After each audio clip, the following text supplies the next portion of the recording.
Zola est entouré d'une légende d'ignominie qui s'atteste par ce livre de Grand Carteret où on voit son visage associé à celui, si je puis dire, d'un porc assez souvent. Ça avait commencé de bonne heure. Dès 1868, l'écrivain Louis Ulbach disait de Zola qu'il était l'inventeur de la littérature putride, et un critique célèbre, Pontmartin, qui travaillait à la Gazette de France, qui était le grand journal bien pensant de l'époque, disait de lui, c'est un travailleur de nuit à grosses bottes. Vous avez compris, travailleur de nuit à grosses bottes, ça signifie un égoutier, ou peut-être bien même un vidangeur. On sait moins aujourd'hui qu'Anatole France, qui dira des choses grandes et nobles sur Zola après l'affaire Dreyfus, Anatole France avait commencé par parler de lui avec une extrême violence. En 1887, lorsque Zola avait publié La Terre, France a fait dans Le Temps une déclaration d'une violence inouïe, que voici. Jamais homme, disait Anatole France, jamais homme n'a fait un pareil effort pour avilir l'humanité, insulter à toutes les images de la beauté et de l'amour, nier tout ce qui est bien, tout ce qui est bon. Il ne s'en tenait même pas là, il avait ajouté cette phrase que je trouve pour ma part assez stupéfiante. Monsieur Zola est un de ces êtres dont on pourrait dire qu'il serait meilleur qu'ils ne fussent pas nés. Eh bien, c'est de ce personnage assez horrible et en tout cas malavenant que je voudrais tenter avec vous l'approche. J'ai été amené à Zola, pas par la littérature, mais par l'affaire Dreyfus. Je m'occupais de cette affaire Dreyfus, essayant de comprendre cette espèce d'énigme qui aujourd'hui encore reste si obscure, et je me suis aperçu du rôle extraordinaire qu'avait eu Zola en 1998. J'ai voulu comprendre ce qu'il avait fait. Il me semblait que se révélait là un homme d'un format pas ordinaire. Et c'est à cause de l'affaire Dreyfus, à cause de J'accuse, à cause du courage que Zola a développé dans cette histoire, que j'ai essayé de l'étudier. Et bien voyons d'où il sortait cet homme.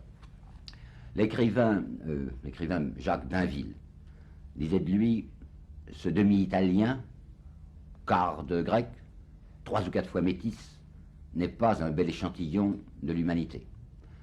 Si Bainville voulait dire que le père de Zola n'était pas français, c'est exact.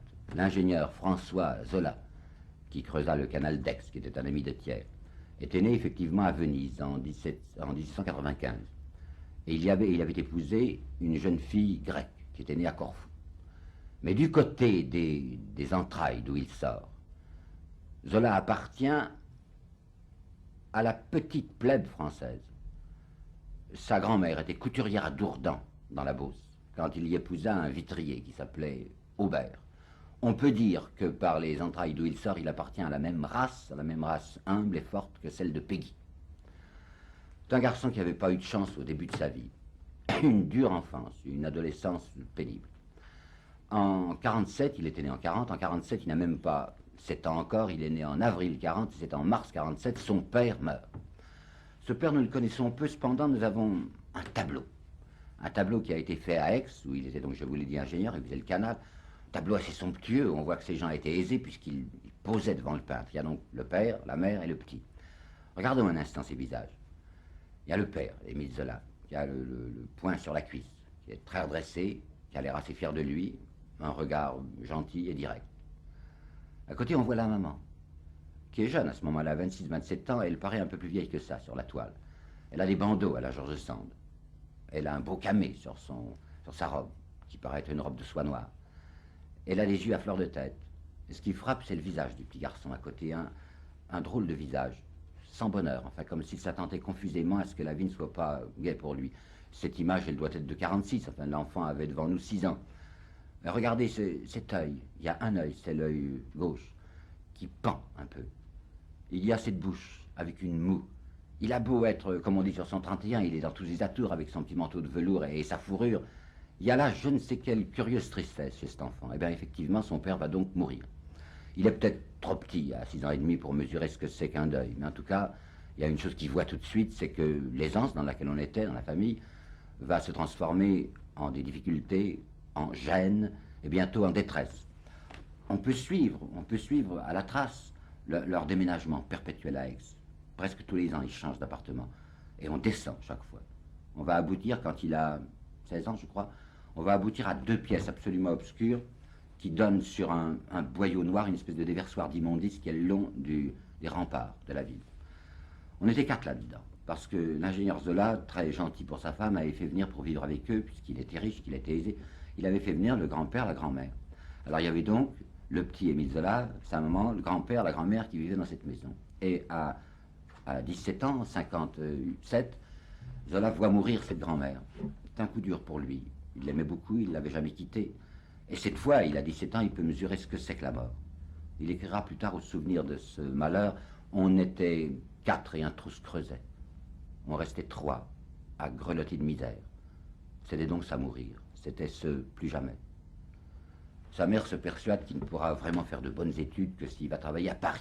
C'est une idée comme ça, la fascination de la capitale. Alors en 58, en mars 58, elle décide de l'envoyer faire ses études au lycée Louis-le-Grand à Paris. C'était pas raisonnable en cours d'année, puisque vous savez, en France, les études commencent au mois d'octobre, et c'est au mois de mars 58 qu'on le met brusquement en classe de seconde au lycée Louis-le-Grand à Paris.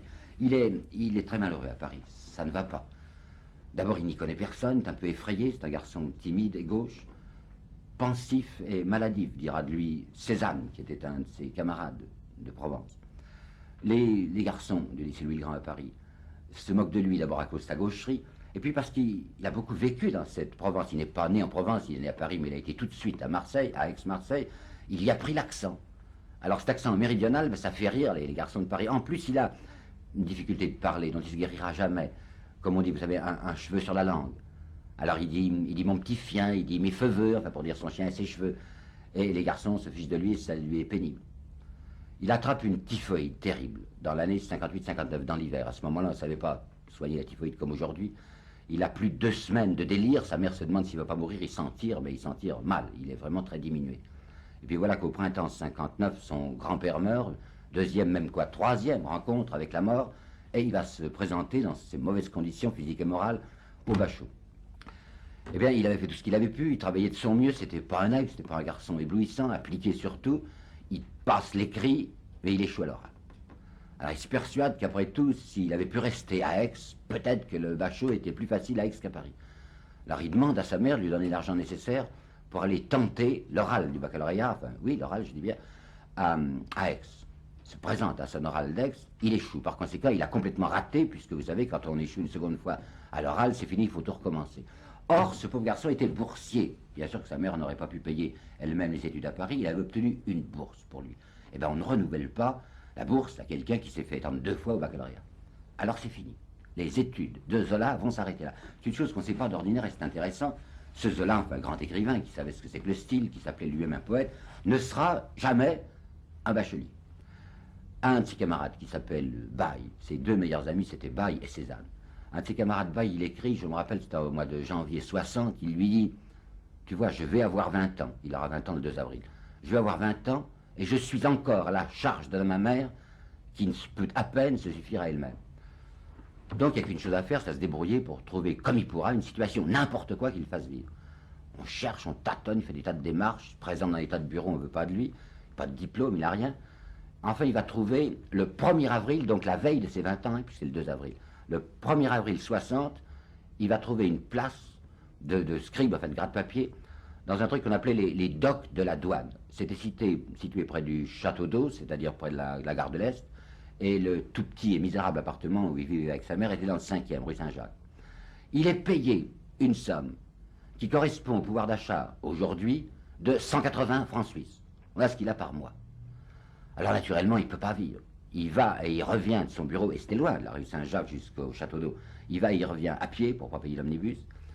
Sa mère lui donne le matin un casse-croûte qu'il mangera sur place. Il travaille tant qu'il peut, mais enfin, impossible de continuer parce que véritablement, il n'est pas nourri. Alors, au bout de 2 mois de ce travail-là, il va abandonner, il va démissionner. Mais démissionner, c'est bien joli, qu'il faut qu'il mange tout de même. Et il va faire un coup de tête.